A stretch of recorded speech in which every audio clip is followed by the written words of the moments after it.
Secret powers were revealed to me the day I held aloft my magic sword and said, "By the power of Grayskull, I subscribe to Spurs in Focus."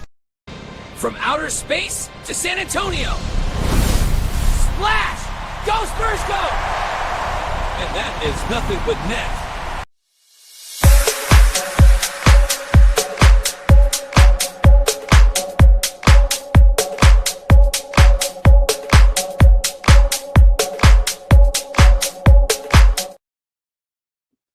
Welcome to another live episode of Spurs in Focus right here on YouTube, iTunes, Pocket Cast, Amazon Podcast. The list goes on and on. Go subscribe right now. And also forget about the Substack, Spurs in Focus Substack, completely free. Google it, sign up, and you are in. I am your host, Jeff Garcia. You see the gentleman right next to me. He is back, everybody. We missed him for a couple days, but Rudy Campos, the sports answer, he is back. Yes. Walked away with some cash in his pocket after a bowling tournament. Rudy. Yeah, thank you for joining us. Unfortunately, no good news, though. The Spurs did not win Game 2 of the Western Conference Finals. They lost to the Thunder 122-113. There's so many storylines in this game. Why they lose? Could it be up to the turnovers? Was it losing Harper? Yes, they lost Harper in the game. More on that later. So many things went wrong for the Spurs, but yet they nearly won. We're going to discuss that. We're going to play the game with Rudy, the standout stats, standout player, and the turning point of the game. And then we'll get to you guys, Spurs in Focus fans. Leave a comment. Rudy's monitoring it right now. He'll pick some out later on in the show, and we'll react to it. So much more, Rudy. Look, it was it's a series that you expect to have swings. It's a series you expect when you have two heavyweight championship title contending teams in the ring, throwing haymakers at each other. The Thunder threw the biggest haymakers in Game 2. Your general reaction? Expected. I mean, Spurs came out strong, and it was a great Game 1. Something that we didn't cover, obviously, that game, but great Game 1, great game win by the Spurs in Game 1. So kind of expected, a little bit more down to earth. Didn't have a whole lot of confidence in Wemby playing this game. You can understand after playing 40 plus minutes in that last game, doing it all. I mean, you knew the Thunder were going to come out, and actually they threw a really big punch to San Antonio. They did. And if you notice that a lot of times when the Thunders lost Game 1, especially last year, they came back and were beating teams by like 30, 26 points or whatever. They'd only beat the Spurs by 9. I mean, it doesn't sound like, it's like, oh, it's still a loss, but 9-point loss to Thunder, it has its benefits, man. It shows that you can still compete, especially with 2 of your 3 trio of guards out for the game. De'Aaron Fox beginning, Dylan Harper, in the middle of the game. Yeah. So they played terrible. I mean, I'm not going to sugarcoat it. The Spurs played terrible. One person in particular really played bad tonight, and it's kind of happened a lot through his career throughout the season. We'll get into that in a little bit here. But I'm kind of waiting and I'm monitoring on X, Jeff, because I'm trying to see if we're going to get the same fans that call for Fox to be traded for another certain player to be traded, because if it's all quiet, then I think people need to shut up about De'Aaron Fox when he has a bad game. Yeah. Again, we're going to give our takeaways in just a few minutes. We're just giving our overall thoughts of the loss. Yes, loss. Series now tied 1-1. But good news is going back to San Antonio. Good news, they did, Spurs, steal home court advantage, so there's that. And the more good news is that the Spurs have never lost back-to-back in the playoffs. So that's something to hang on. Only got a short sample of it. Short sample, but I'll take it at this point. Look, my thought was this. They looked tired. They looked a step behind. Not crisp, not focused, not consistent. Don't believe me? Ask Wembayama. Post-game, he did say that his thought on the game was the team was not consistent, and then he took blame himself. He said, I wasn't consistent at too. And what highlighted it for me was, I don't even remember this, towards the end of the game was still within reach, and Caruso just waltzed into the lane with Wemby there, and Wemby just looking at him like, go ahead and go, and hit a layup. Yeah. That told me enough right there that this team was gassed. Mitch Johnson said pregame that on the menu heading into the Game 2 was nothing but a rest. That's all he wanted the team to do. In fact, they did their pregame media, and they went right back to bed, basically. That's how much they wanted to rest. Rudy, I really believe that double overtime, short turnaround on the road impacted the Spurs. And let's talk about the big elephant in the room. Although he did put Isaiah Hartenstein on a poster, and it was a vicious dunk. But Castle, man, Castle. It's not just him, it was collectively, but when you are the playmaker, when you are the last playmaker they got, because of Harper and Fox out, you got to watch that ball. Rudy, he had 9 turnovers, and these turnovers came at the worst time. An over and back call when the game was still within reach. Threw the ball away at the very end. A bad pass that sailed out of bounds. It was to the point, Rudy, where I was on my couch and I just slumped in my couch and I just laid down. Like, that's it. That was game. I said that right there. You know, it's funny that you mentioned. Can we go as far to say that this loss was on him? It's a collective loss. I mean, it is a collective loss. Before I get into that, I want to say that the team played more, was it complacent, I guess? They got one game. They wanted to get just one game. If you felt like they were going to sweep the Oklahoma City Thunder, think again. Then I got, oceanfront property in Arizona for you, because there's no way they were going to sweep the Thunder. Their job was to go in and get at least one game out of OKC. And I'm on the record as saying if they were to have lost game 1, De'Aaron Fox would have played tonight. There was no doubt in my mind he would have played tonight. Yeah. So they got the job done on that sense. And to say that it was on Stephon Castle, I will say that, a good amount of this is going to be on his shoulders, and I'm sure he's aware of it and he knows it. But 9 turnovers, man, this is the reason why I get so pissed off when people are saying trade De'Aaron Fox, because this is the reason why you keep a Fox next to a Dylan Harper, so you don't have the ball in Stephon's hands playing point guard. He can run the point at times, Jeff, but he gets a little careless, as we've seen throughout the season and throughout his career. Those turnover totals can be high at times when he tries to play point guard. So he's better as an off guard. I love that, he posterized whoever. That was a Hartenstein that he posterized.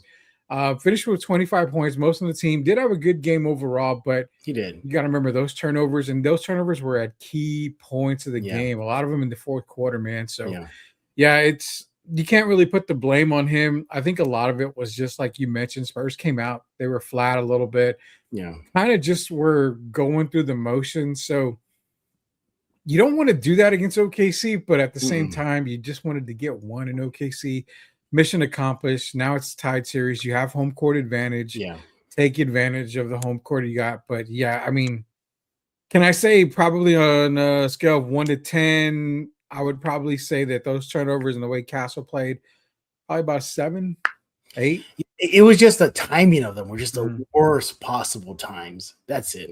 Yeah. Because the game was still within reach with just about 4 minutes left in the game. It was still there. Yeah. They had to play smart. They had to play clean. They had to play with a high basketball IQ. And unfortunately, they did not. But I look at game 2, and I look at the other side of the court.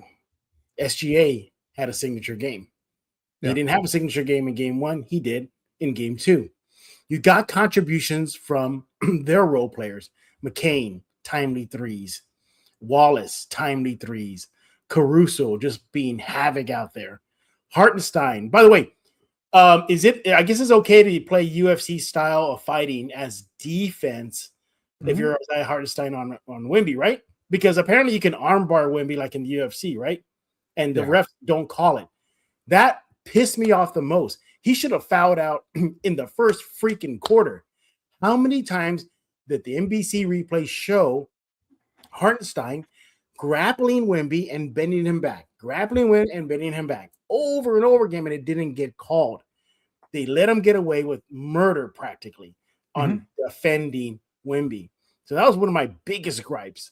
Second of all, I look at OKC, and they might feel confident saying, okay, we beat this Spurs team without Jay Williams. He went out for the game and didn't play the entire, practically 3 quarters. He went out in the second quarter. That hamstring issue came up. But they flexed their depth. Their bench outscored the Spurs bench for the game.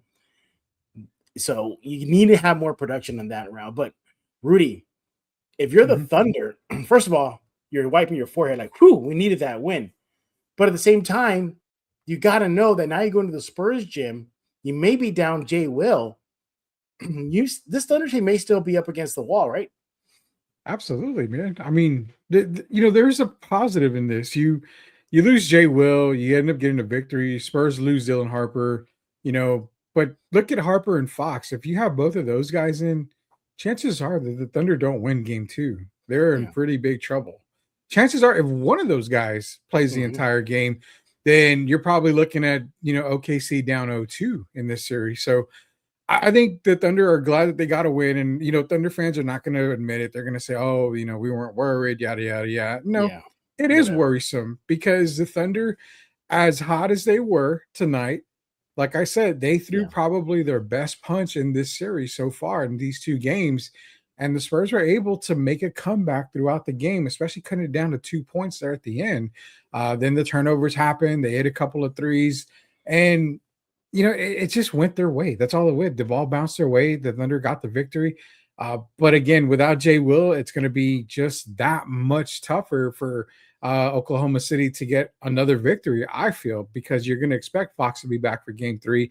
Don't know the situation of Harper, but just getting one of those guys back, it'll bring those turnovers down from Stephon Castle, and he can concentrate more on scoring the ball rather than attempting to be a playmaker, attempting to get the team involved. Yeah. That is the thing that we've got to keep in mind, is that these are true point guards. Stephon Castle's never been a true point guard. So, yeah, it hurt. But, I mean, for Spurs fans, the silver lining, the light at the end of the tunnel is this. They only lost by 9. And at that, they were close the entire time. If you take away 3 turnovers, I mean, you're probably losing by 2, possibly with a win on the game. But you're right. I mean, they came up. They were just a little flat. They looked a little tired. I didn't expect them to run out of the gym anymore like they did in game 1. I didn't expect nothing like that. Overall, I mean, it's just a team loss. And you know what? I had Spurs in 6, man. I mean, they're going to have to lose 2 games somewhere in here, and this is one of them. Here's Rudy. Rudy flexing his muscle again about his predictions. You know what, Rudy, though? What's up? He's perfect in his predictions, everybody. I look at this loss for the Spurs, and it stung. Yes, it did. But you're right. There's still a lot of games left. Going back home, great. But this series, there's no lag between games. It's every other day. Even if now it's going to go to game 5. So even if it goes beyond game 5, it's every other day. Are we facing the biggest war? And that is a war of attrition right now. Yeah, but I mean, it's both teams, Jeff. It's not just one. It's both teams. You saw, like I said, Jay Williams. There was another player. I can't remember who it was that went down at the end of the game too. Same thing.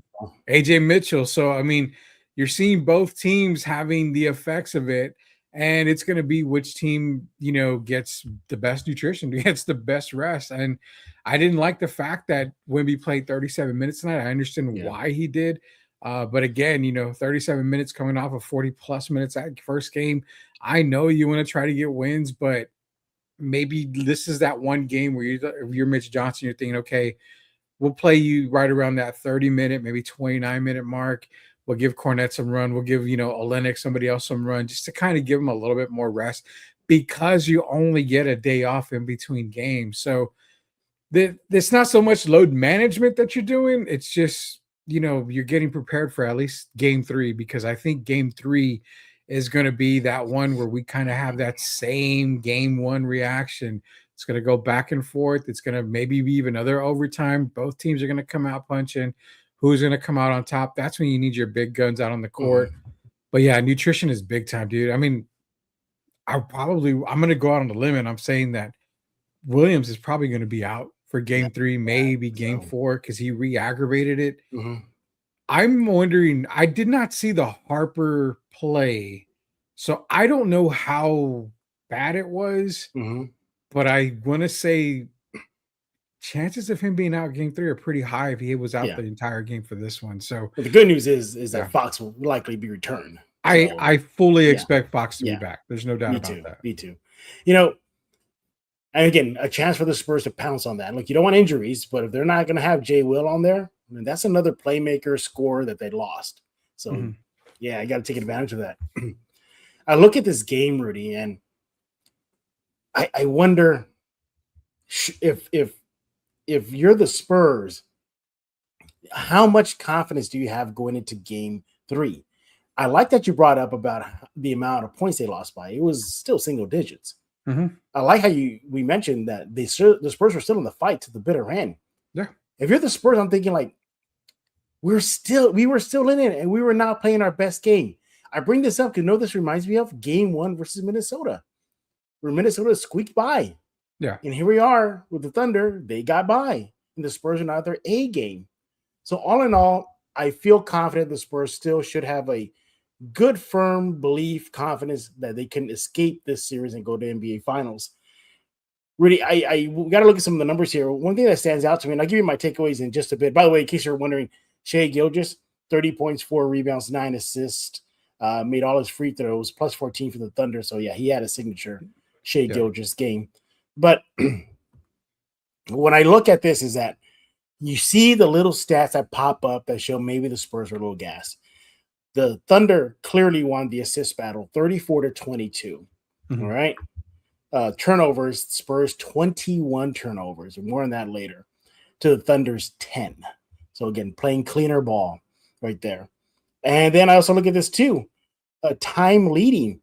The Thunder maintained their lead longer than the Spurs did. The Spurs held the lead for 6 minutes and 45 seconds, while the Thunder led for nearly the entire game. It was nearly in the wire, 38 and 15 seconds. So I'm going to chalk this loss up to just wear and tear, double OT, the quick turnaround from game 1 to game 2. Am I being too overly confident about this loss? Are you worried that the Thunder now have their confidence high and going into game 3? Absolutely not, man. I'm not worried about it at all. This is, I mean, again, Shai Gilgeous, I look at some of the positives. He only shot 6 free throws. As much of a free throw merchant as he is, he only shot 6 free throws. The Spurs are doing good. And if you think about it, Jeff, they're not playing bad defense. They're playing tremendous defense on OKC. Right. It's just when you give OKC timely second chance opportunities, eventually they're going to knock down another 3. Eventually they're going to get, put it this way, if you give up an offensive rebound and Jay Will or whoever hits a 3, that's a 5-point turnaround. So, I mean, that's the thing is that they've got to get back on the boards. It seemed like the Spurs weren't crashing the boards tonight, even though I think they ended up winning the rebounding battle, if I'm not mistaken. They did. They only lost the offensive rebounding battle by 1. It just seemed like it was more because they had timely offensive rebounds and for OKC. But it's also the turnovers, man. I mean, when you get doubled up on the turnovers, you're gonna lose a game. There's very rare moments in any NBA game where if you're doubled up on turnovers and you come out with the win, that's because the other team just laid an egg and was not shooting very well, just couldn't score. When you get that kind of turnover, percentage, you're gonna lose, especially to a team like OKC, man. Yeah. But again, bunch of turnovers, offensive rebounding, just didn't crash the boards, and you only lost by 9. I have zero confidence that OKC feels like, oh, hey, you know what? We're back. We're not worried about it no more. Hell no. They should be worried about it because when San Antonio commits that many turnovers and you only win by 9, that's pretty concerning. That's pretty concerning right there. Yes. Yeah, it is. Rudy, before we take a quick break, let me show you my takeaways from game 2 and put them on the screen here for everybody. We talked about it. It's huge. 21 turnovers for the game. Castle with 9. That has to clean up. That is unacceptable. You cannot have 21 team turnovers and one of your bigger star players coughed the ball up 9 times. Not good. By the way, Mitch Johnson did say that the team has addressed Steph Castle about his tendency to turn the ball over so much because they're working with him.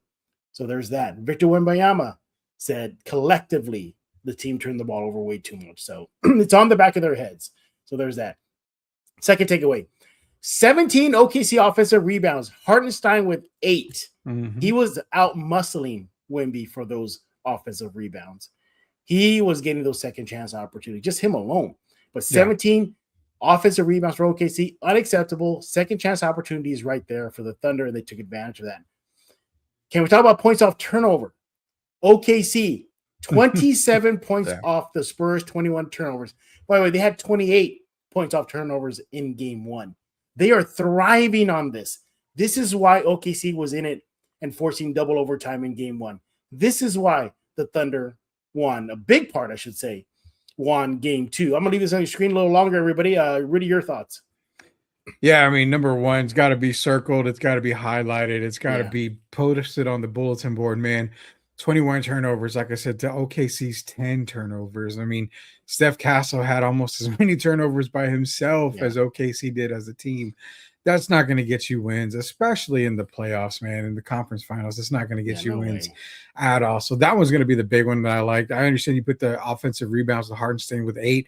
Yeah, I mean, the Spurs didn't really lose the offensive rebounding battle by much. It was 16-17 OKC, but it was the time of those offensive rebounds. A lot of them came in critical moments. And what it was when the Spurs were trying to get back in the game, cutting it down to 2, cutting it down to 4.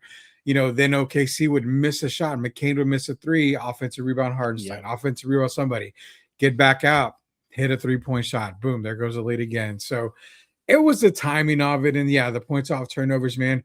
Something that you and I talked about when we did our preview for OKC and San Antonio, they had to keep two things controlled. They had to keep OKC off the fast break points, especially off of turnovers. And that's something that San Antonio has struggled with. OKC is scoring a bunch of points off of turnovers. San Antonio was able to maintain that whole statistical category against Portland and Minnesota. OKC is not that team. Those teams, they are way better than those two teams. I really like those 3, man. If I could add a fourth in there, bench production. The Thunder 41 bench points to the Spurs 25.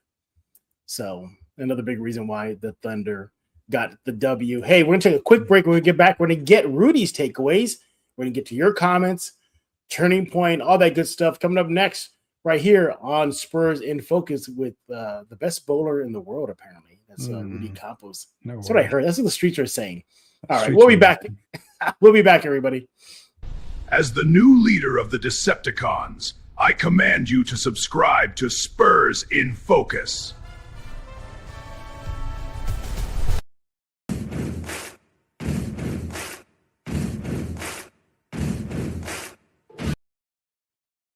They needed Mumra to clean up those offensive rebounds for the Spurs. That's what they needed. We're back, everybody, after a quick break.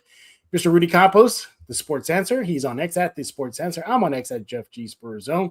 We're talking Spurs Thunder Game 2. Spurs on the losing end. Yeah, it didn't happen for the Spurs. They lost. Series tied. 1 game apiece. 122-113 is their final score. All right, so before the break, I gave you my takeaways. Rudy, what are yours? Yeah, so one takeaway, and I'm looking at some positive things here. Of course, we got to the negatives. One takeaway is that I like that the Spurs are keeping OKC pretty low on 3-point percentage. They're only knocking down, I think they knocked down 36% tonight. Spurs were able to shoot about 40% from 3-point range tonight. They are closing out. OKC is not really shooting the ball from 3-point range very well, considering they're getting 36, 35 attempts, especially this last game. They are protecting the perimeter, which is really, really good. And that's something that you want to see San Antonio to continue to do. Play better offense, or better defense on the perimeter. Make it tough for these shooters. Close out on these shooters. It's really, really working for San Antonio. It's just when they miss those threes, you've got to rebound the ball. There's got to be a collective group rebounding that ball. That's one of them for me as well. Also, it's the assists, man. It seems like they get really settled into 1v1, and OKC passed the ball a ton tonight, making that extra pass, out assisting the San Antonio Spurs 34-22, I believe.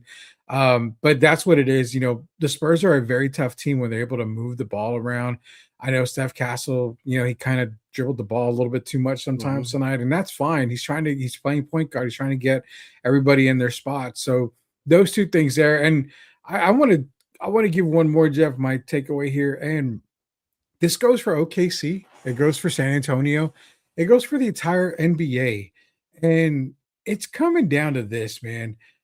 I understand that the regular season is a regular season. I understand now it's cool, to get on the court and flop around like you're a fish out of water. But when you're in the NBA playoffs, especially the Western Conference Finals, you guys are getting paid millions upon millions of dollars to play an NBA game. Mhm. And majority of the time, we see you guys, when you get pushed by a finger, you're already at half court doing tumbles all the way down. It's Rudy getting fouled me right tiring. now. Rudy fouled me right now. It's getting tiring. It's getting old. If you're a man, stay on your 2 feet, play Oh, defense. coming out The there, ref will manhood, Rudy. call. The ref will call the foul if there's a foul. You don't need to sell it at all. This is starting to become like WWE, where something crazy is happening every night, man. I'm tired of the flopping on every player's side. I'm tired of all this stuff. They've got to start playing basketball, man. Play basketball. Leave it on the court. If you lose, you lose. If you don't, great. No big deal. Move on. But I'm just tired of it, dude. I'm tired. There's a couple of calls both ways that we see players flopping around. Get it over, man. Grow up, dude. I'm sorry, it's Spurs and focus, but grow a pair of balls. You're getting paid millions of dollars. You're getting paid way more than we are. You're getting paid more than the players from the past who actually played the game. Play the damn game right. I'm tired of all this stuff, dude. You're really on that soapbox. But I agree. Yeah. And I like to see I guess for the most part, the refs did swallow the whistle a little bit too much, in my opinion. Hartenstein defending Wemby with the armbar all the time. There's obvious calls to make. But then when there's not, then the obvious call is like, oh my God, he pushed him and look what happened. That's not the call. You're missing the actual calls. That's what my problem.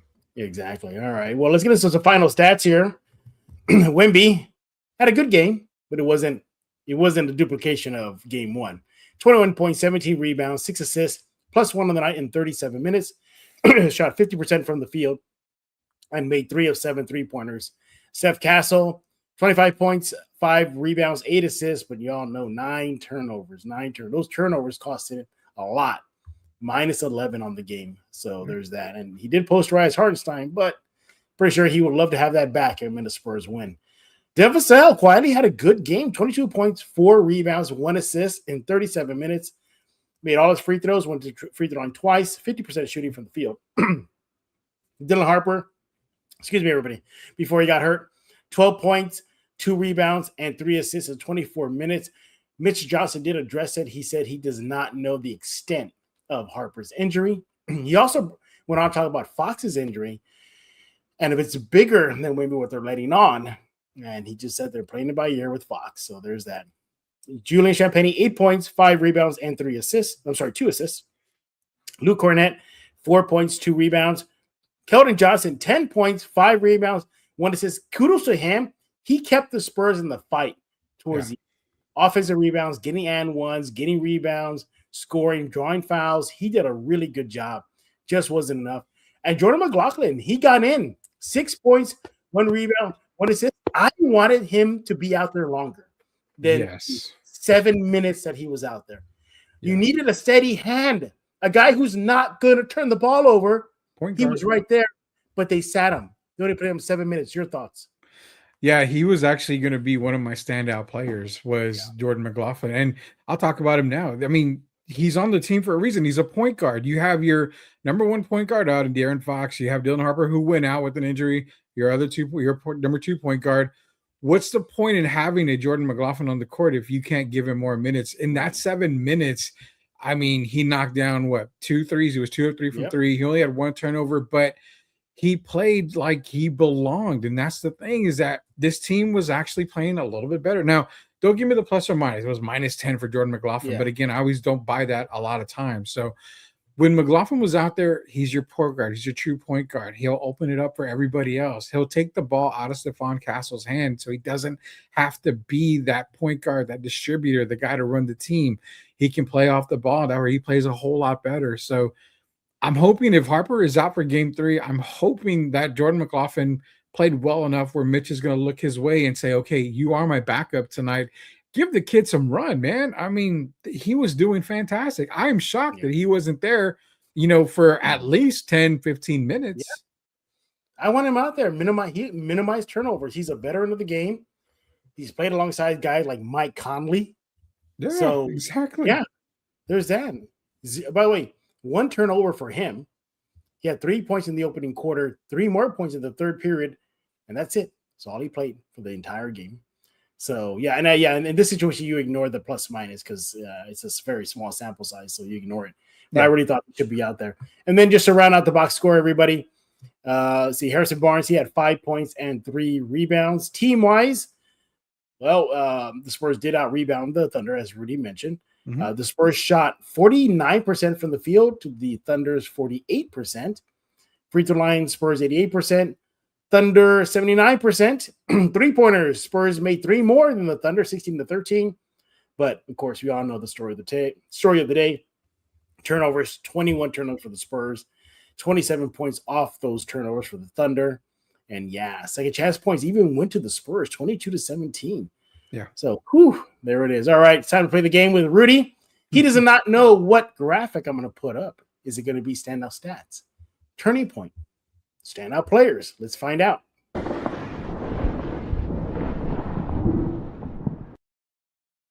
I should take the easy one and make you sweat it out by taking turnovers, but no, I won't. I never take the easy way out, Jeff. I never take the easy way out. For me, it's going to be steals, my standout stats tonight. OKC doubled up the Spurs on steals. They had 14 to San Antonio's 5. They came out as the aggressors on the defense side of the ball. And not only that, I mean, they had 3 blocks on the night, but those steals were very, very key. A lot of them off of turnovers. So, again, the turnover factor contributed to the steal factor. Saw some lazy passing by San Antonio. Cross-court passes, stuff like this, kind of stuff that you don't really normally see all the time from San Antonio, especially lately. But my biggest stat for sure was the steal battle with 14, San Antonio with 5. If you're going to get that many steals, that turns into fast break points, that turns into easy buckets. There's a difference right there. I mean, you're talking 14 steals, you probably got at least, golly, man, there's got to be at least 18, or not 18, but I mean, 10, 12 points right there. Difference in the game. That's kind of the numbers that we're looking at. So, for me, the standout stat is steals. Come on, San Antonio, take care of the ball a little bit better than that, man. Yeah, exactly. I kind of gave it away earlier, but I'm going to go with bench production. Again, 25-41, Thunder with the edge. Now, do you say, well, because you lose Harper, you lose the production there. He was in a starting spot. Fox is out. So it kind of messes up the flow of the second unit. But nevertheless, you still got guys like Barnes, still got guys like Keldon. McLaughlin got out there. So a little bit more bench production. They always claim Thunder and the Spurs, 2 of the deepest teams in the NBA. Well, it was the Thunder that were the deeper team in game 2. All right, what is up next for Mr. Rudy Campos?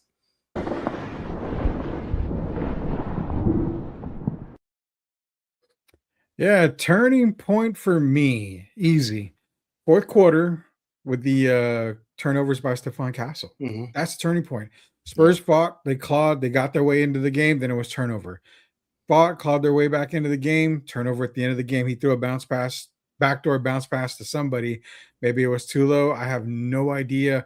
But again, that's a moment right there where I'm going to just say that's a moment right there where I would even love to see Harrison Barnes bring the ball up. Just somebody that has been there before, that can kind of stay cool, under poise. Stephon Castle's head, it is million miles per hour, man. He's already thinking of the next play, and that is great. That's a huge, good basketball IQ to have. But again, when you're that far ahead of yourself, you forget to slow down in key moments. He was a little bit more excited, a little too excited. My turning point were those turnovers in the fourth quarter, because think about it. If they score there, even a 2-point basket, I think they're down 2 or 3 points right there. A lot could have happened right there. We've seen a lot of crazy stuff happen in past games. So turning point for me were those turnovers in the fourth quarter. You got to take care of the ball. Do I blame Coach Johnson on that? I've praised the entire coach staff all year. I'm going to come on them a little bit more. That might have been a situation where he could have subbed in somebody else to kind of control the ball right there at that moment. Yeah, I hear you. Yeah. Turnovers were a huge turning point throughout the game. You really will be honest. For me, the turning point, I'll go to the fourth quarter now. With about 8 minutes and 24 seconds left on the game. The score was 97-99 Thunder with just a 2-point lead. Thunder went on a plus 11 run. Yeah, they went on a big run. At the end of that run, it was about 6 minutes and a half left in the game, 110-97. That's how much it exploded. That killed it for the Spurs. Now, credit to the Spurs. They did have another run after that run, but it was just too little too late. In that plus 11 run for the Thunder, They made 5 of 6 free throws. They were the aggressors. They were getting to the free throw line. They were putting the Spurs on the heels. They were making them foul, and it counted. So, yeah, that was huge to me because, again, it was still a fight. They were still in it until that Thunder run. So, yeah, big turning point for me was that fourth quarter won by OKC.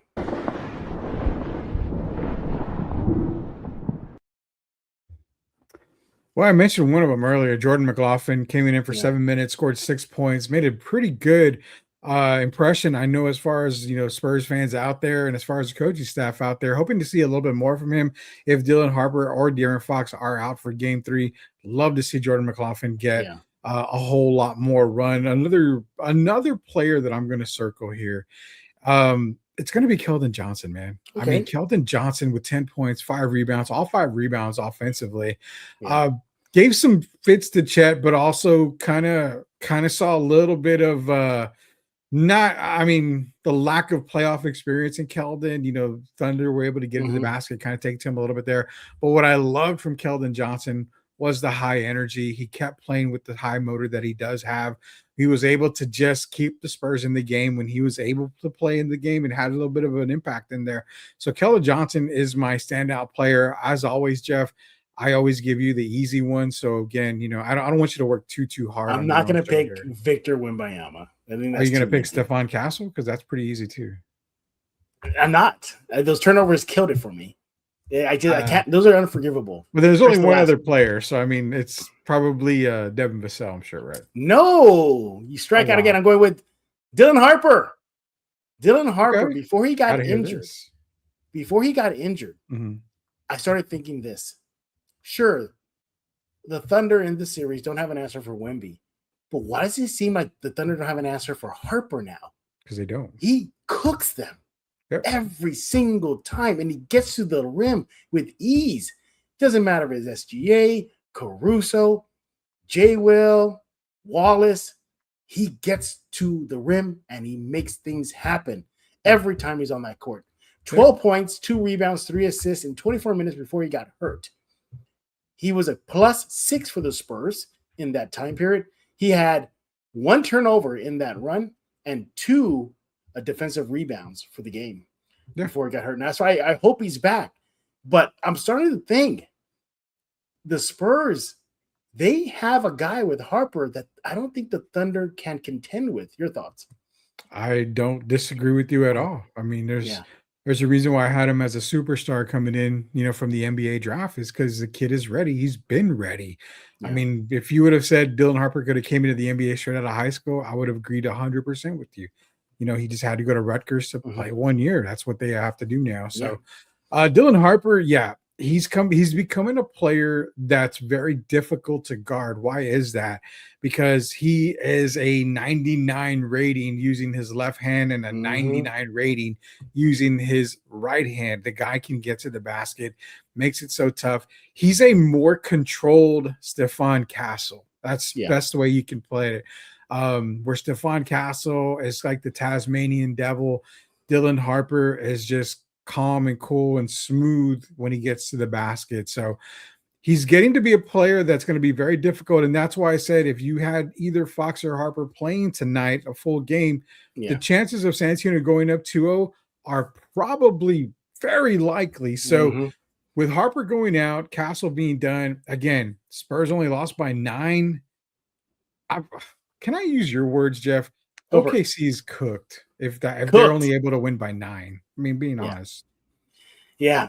Look, so many storylines, so many things to talk about in this game. Wish we could be here all night. But what do y'all think? Let Rudy know your thoughts on Game 2 loss at the Sports Answer. Let me know on X as well at Jeff G Spurs Zone. Give us a follow right now. By the way, give Spurs in Focus a follow on YouTube, iTunes, Pocket Cast, Amazon Podcasts, YouTube Music.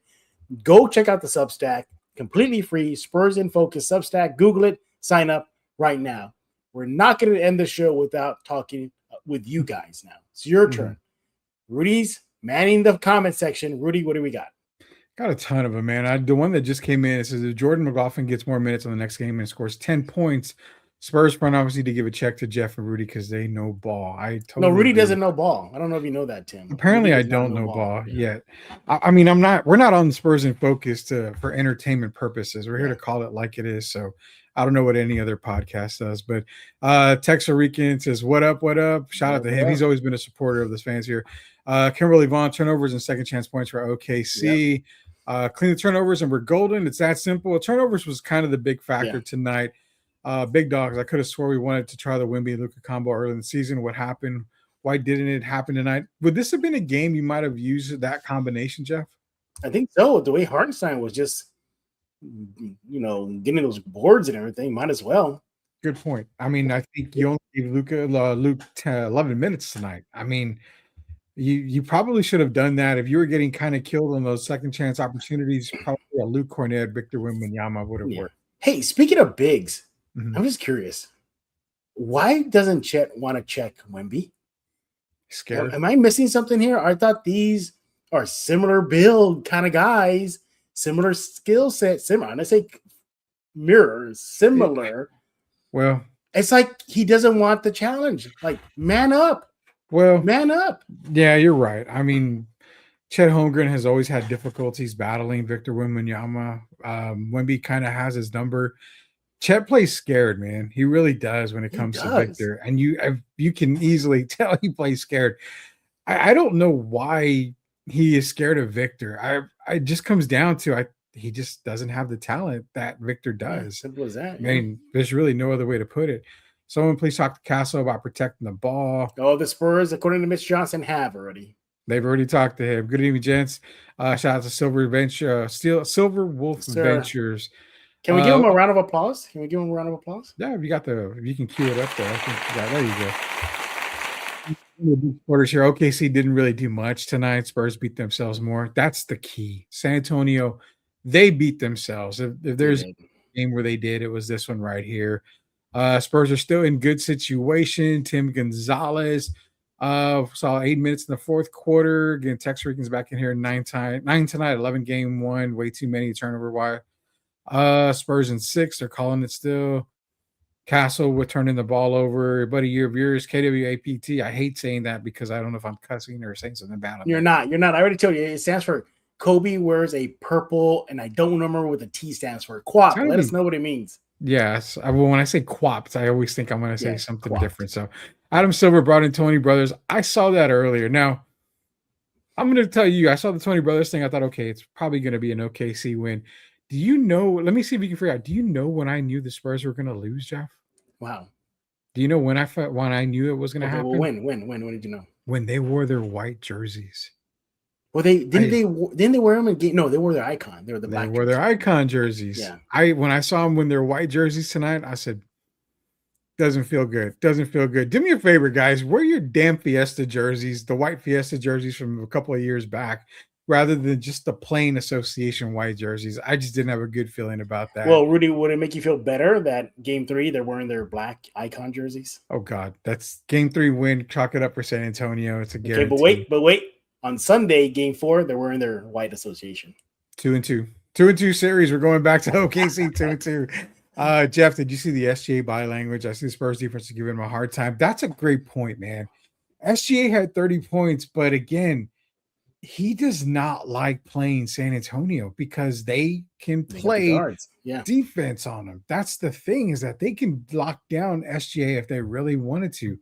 They were complacent. They were like, okay, we got one win. No big deal. No big deal.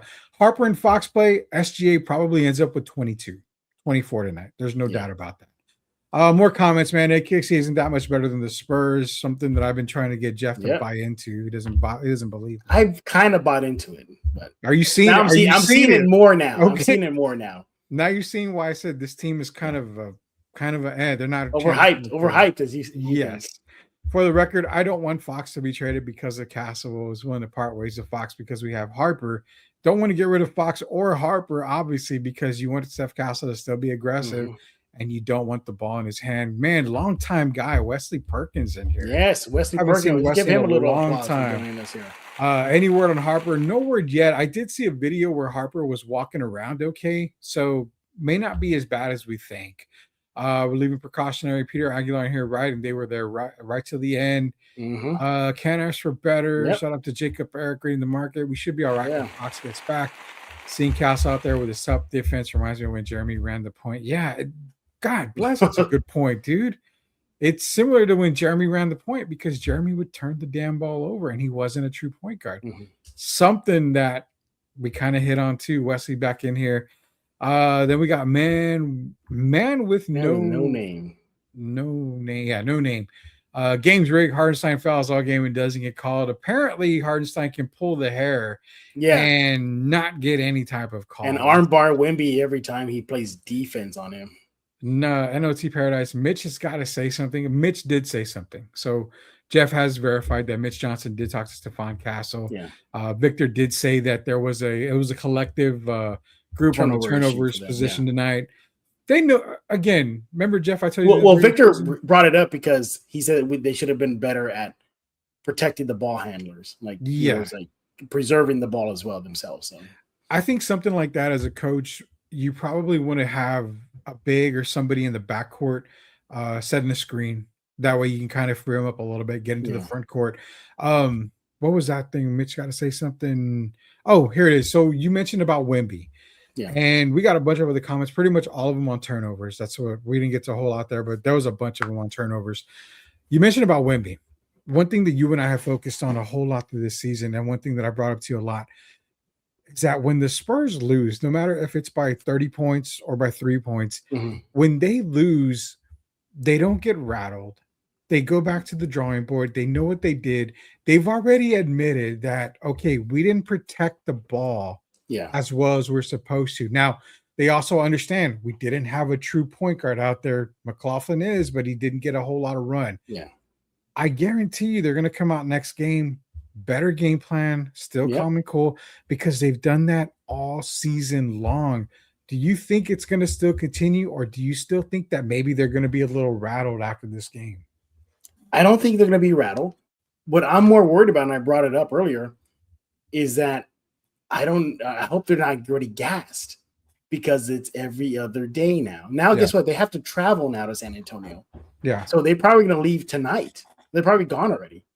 So they got to travel, and they're going to come in late. They're going to hit their heads on their bed. I don't think Mitch Johnson's going to have them practice tomorrow. I would hope not. But you still got to do a shoot around. It's just these quick turnovers. I want to see which team has the bigger fuel tank at this point. I think it could come down to that. But I think the Spurs will be okay. I take solace in knowing that the Spurs have not lost back-to-back in the playoffs. So if you're going to go by history, they should get a W in G3 and then lose game 4 because they're wearing the white jerseys, according to Rudy. So. I love this guy here, Carlos Conchile. I love that name there. I love how NBA basically showed a Hardenstein highlight package of him fouling Wemby. Not sure what kind of defense was that. Hardenstein it's called the armbar defense. Ronda Rousey just armbarring everybody. Let me throw a concern here before we go here. You mentioned about, every other day. So 36, 37, 38, 38, not including Harper. Those are the minutes that the starters played for San Antonio tonight. The least amount was 36 minutes for Julian Champagny. This is for the Thunder, 27, 27, 38, 16. And again, we're not mentioning Jalen Williams, who had 7 minutes. But Shai Gilgeous-Alexander was the only one with 30-plus minutes tonight. Hardenstein, Chet Holmgren, 27 minutes. Lou Dort, 16 minutes. The bench played majority, 25, 26 minutes at the most. OKC was able to extend their roster and their depth a lot more than San Antonio. Could that be more concerning headed into game 3? Because again, you have a gassed Oklahoma City and a gassed San Antonio from game 1. Now you have a gassed San Antonio Spurs team after game 2, where OKC let their bench play majority of the game. That could be a concern for me going into game 3. Let's not forget too who had the longer period time off between series. That'd be okay. Thunder did, not the Spurs. Yeah, the Spurs when he went to 6 games versus Minnesota, Thunder swept the Lakers. So don't know if that's a factor. Somebody keep it out. Just somebody keep an eye on everybody. All right. Well, any other comments before we put a bow on this? We're good, man. We are good. Everybody, all the comments. We got a ton of them, but again, a lot of them were turnovers and stuff that we talked about. So shout out to everybody that left comments there. Yeah, round of applause to everybody for joining us on the live comments. And we do put them on the screen, so we don't read them actually out there. I do show every comment on the screen. So you do get some love no matter what. Exactly. All right. Well, we're done talking. We want to hear from you. What do you think about the game 2 loss? Spurs, Thunder now tied 1-1 apiece going to game 3. We need to know what y'all think. Let Rudy know on X at the Sports Answer. Let me know on X at Jeff G Spurs Zone. The answer is probably going to be busy now, aren't you guys?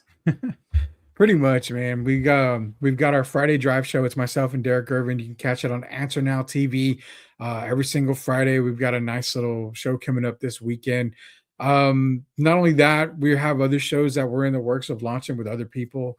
And because we've got over 400 people in this stream right now, Jeff, we're beating the hell out of everybody else out there that's doing podcasting right now, and we're going to continue it here.